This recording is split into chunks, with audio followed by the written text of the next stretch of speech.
That's right. We're not. Oh, hi there, hi there. Now, may we have our next contestant, please? Will you come in?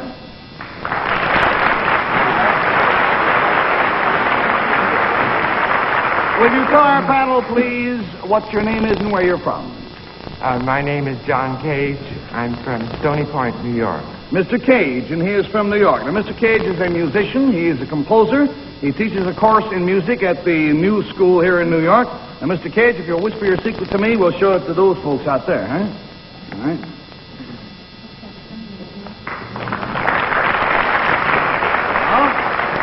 Well, that's very interesting. And there must be more.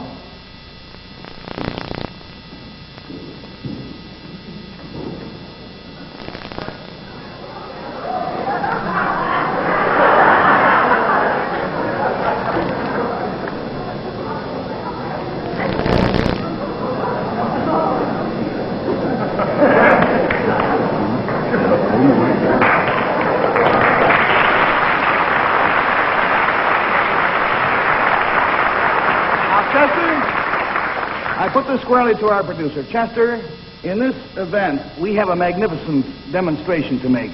Should we skip the game? It's up to you. It's up to me. I'll go for it because I would like to have a discussion period open at the end of this. Mr. Cage, we're going to skip the whole game because we want to have time for what's to come. All right. I would like to tell you that Mr. Cage's secret is that he's going to play one of his musical compositions tonight. He is probably the most controversial figure in the musical world today, and when you hear his performance, if you will forgive me, you will understand why. The instruments that he will use include a water pitcher, an iron pipe, a goose call, a bathtub, 5 radios all hooked up, and what is the latest status? Are they hooked? Are they working or not? I'll explain this later. They're not. And a grand piano.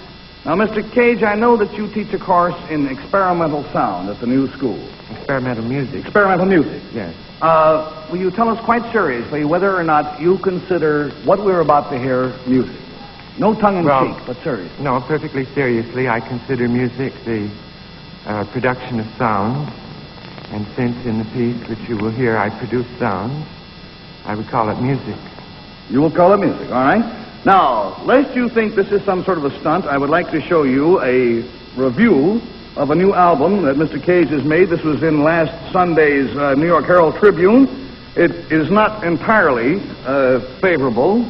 It says, however, on records, his weird sounds, bells, cymbals, prepared pianos, and electronic devices exert a surprising degree of charm and affability. Then it goes on to say that certain compositions of his are really a delight to the ear. This is something that cannot be said of quite a few other of the Cage items. But the Tribune takes him seriously as a composer, and this as a new art form. Inevitably, Mr. Cage, these are nice people, but some of them are going to laugh. Is that all right? Of course. I consider laughter preferable to tears. Nice man. All right, let's show the a panel first of all, so we can get full scope for our cameras. Will you pull the desk back, please? I'm sorry about the game, but I think the time is more valuable. I have an idea about the radios. Instead of turning them on, as I have written to do, I will hit them every time I turn them on. I'm supposed to turn them on. Well, now let me say this. The audience doesn't know what we're talking about. Okay. Let me say this, that Mr. Cage has consented to play this composition not as it was written, because a few hours before airtime, a jurisdictional union dispute arose between two unions as to who had the jurisdiction of plugging in the 5 radios. It has not been resolved as of right now, and so Mr. Cage has consented to do this, provided I make the announcement that the two unions came to a dispute and couldn't settle. Well, I've decided to, instead of turning them on as I would normally, I will hit the top of each radio instead. That will produce a sound of some kind. Then when I turn them off, I will knock them off the table.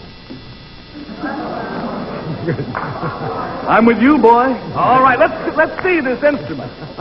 Great, thank you. That's it.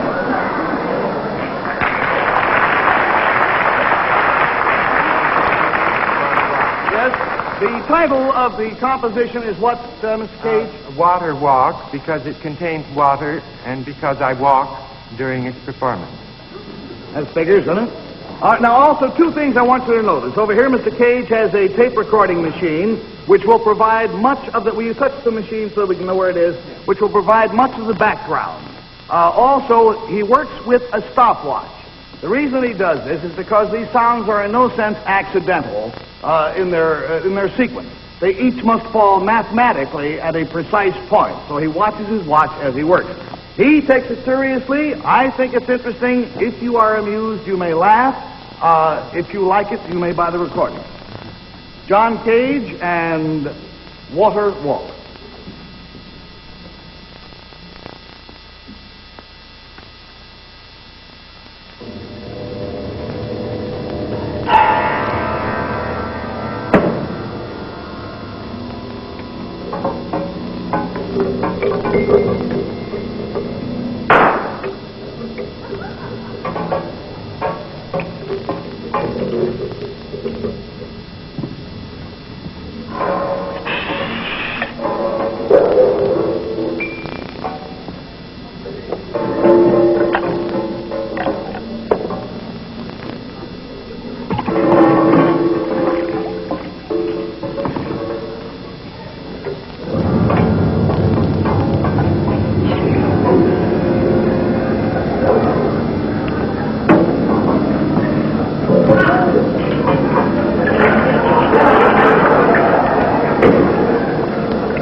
We'll see you next week.